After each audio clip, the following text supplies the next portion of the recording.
Hey guys, Brent Build Show, talking today about chairs. Now, why would we talk about chairs? I want you guys to become master builders, right? I want you to be more proficient at what you do. Part of that is having a design philosophy for your clients and for your projects. What does that mean? Well, today in the Build Show, we're going to look at chairs, and I'm going to show you how well-designed, beautiful chairs speak to a larger picture.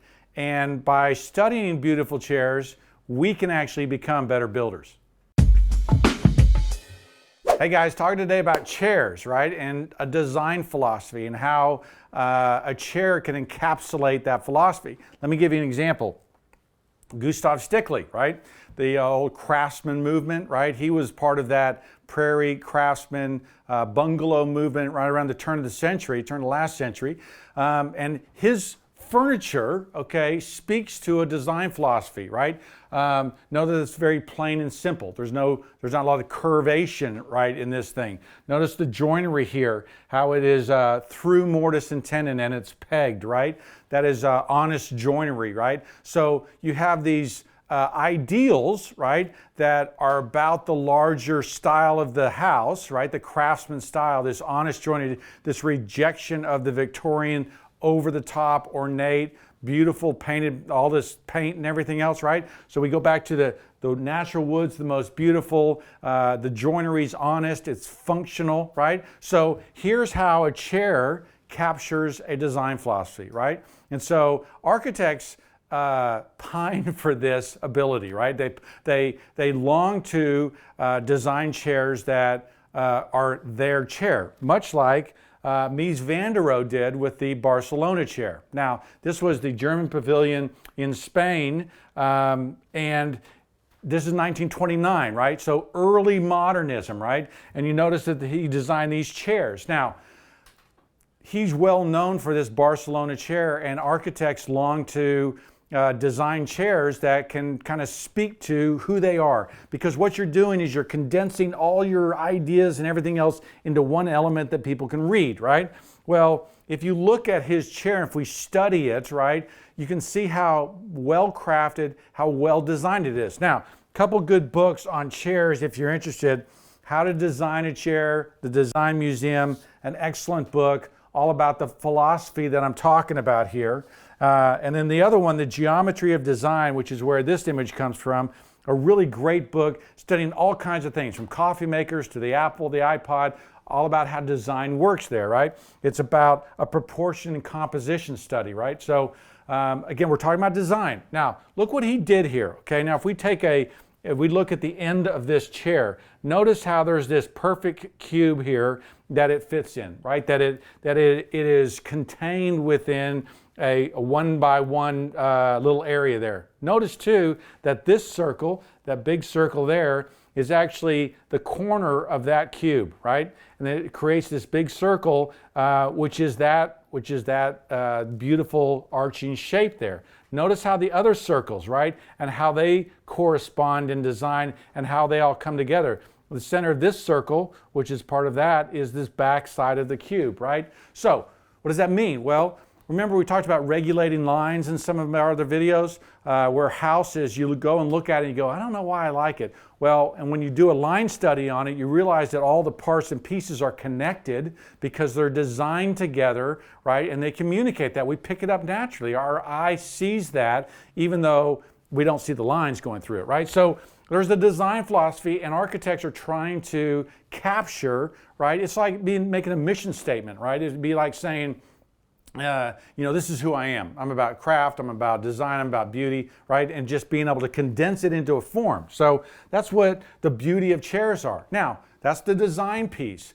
This is probably the most famous chair, okay? Michael Tonet was a German, 1850s, okay? He designed this chair. Now, he was experimenting. This is the chair 14, okay? Now, it's 14 because there was a 1, 2, 3, 4, right? And he continued to work on his design. He was steam bending wood, okay, to create these shapes. Now, why did they make 50 million copies of this chair, right? What was the deal? Well, and this is a little cafe somewhere in Europe where it's just filled with these chairs, right?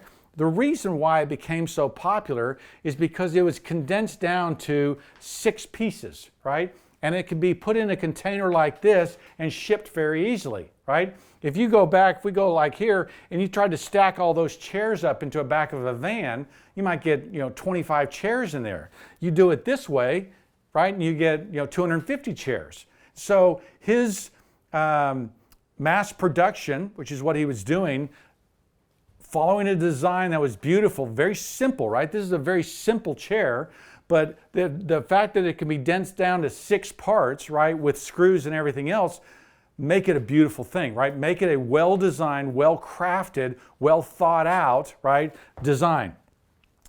This is my hero, Hans Wegner, right? He was a Dutch guy, right, with that Danish furniture movement, which is the simple, clean lines. 1949, he designs the round chair, is what it's called. It was very famous. It was in the Nixon Kennedy debate, right?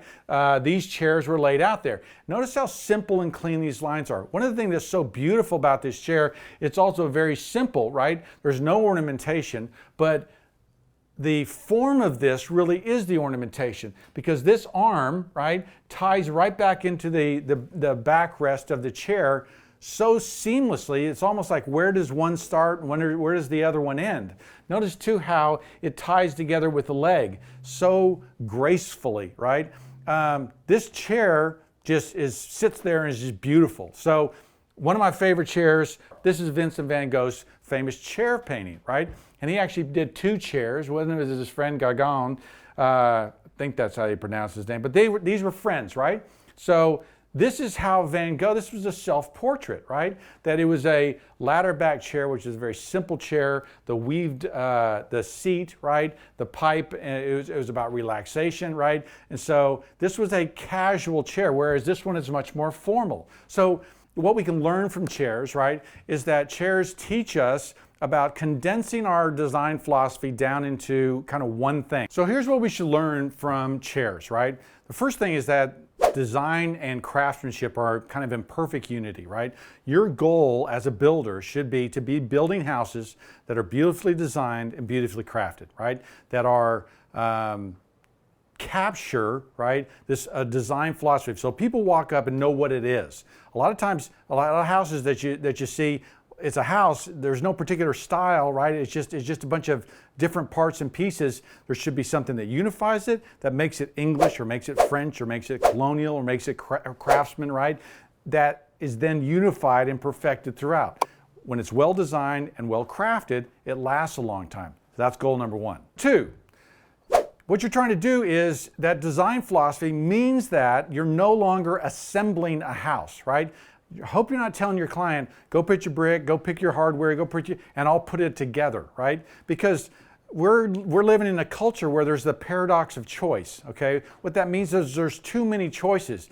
If you ask your client to go pick brick at a brickyard, I mean, they're gonna come back and shoot you, right? Because there's too much choice.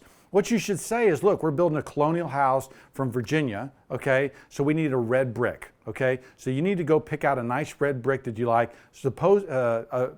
preferably a wood molded brick, right? So you're actually driving them down because that's what it would have been on a Virginia house, right? The windows have a story, have a philosophy that's part of that whole design ideal that you're trying to copy, right? So realize that none of the parts are random. Right? You're not, well, hardware doesn't matter. Well, because if you look at Stickley's chair, he didn't say to the joiner, well, we'll just screw it together here. No. He said, look, in order for this to have a unifying philosophy, I have to have a through mortise and tenon that's pegged, because that's what this chair is, right? And so when you're designing, when you're putting together your houses for your client, there should be a story, right? Sometimes if a client doesn't have an ideal that they want, we help them create a story. Is it casual? Is it formal? Is it, where is it? On the beach? Is it, what is it, so that we can build it? Because every part and piece has either contributes to that narrative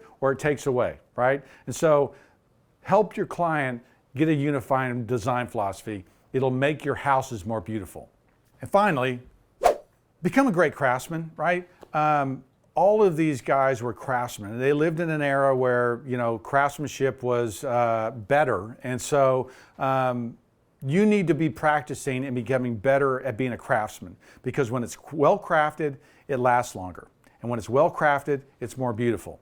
And when it's beautiful, your clients love it and will stay in it longer. Okay guys, that's the chair idea, right? That's the chair design philosophy. Hope you appreciate that. Again, these books are really good on understanding chairs better. This one's really good. This one is not just chairs, it's all kinds of different stuff. But those are some great places to start if you like that. Follow me on Instagram, Facebook. I'm Brent Hull. Thanks for watching.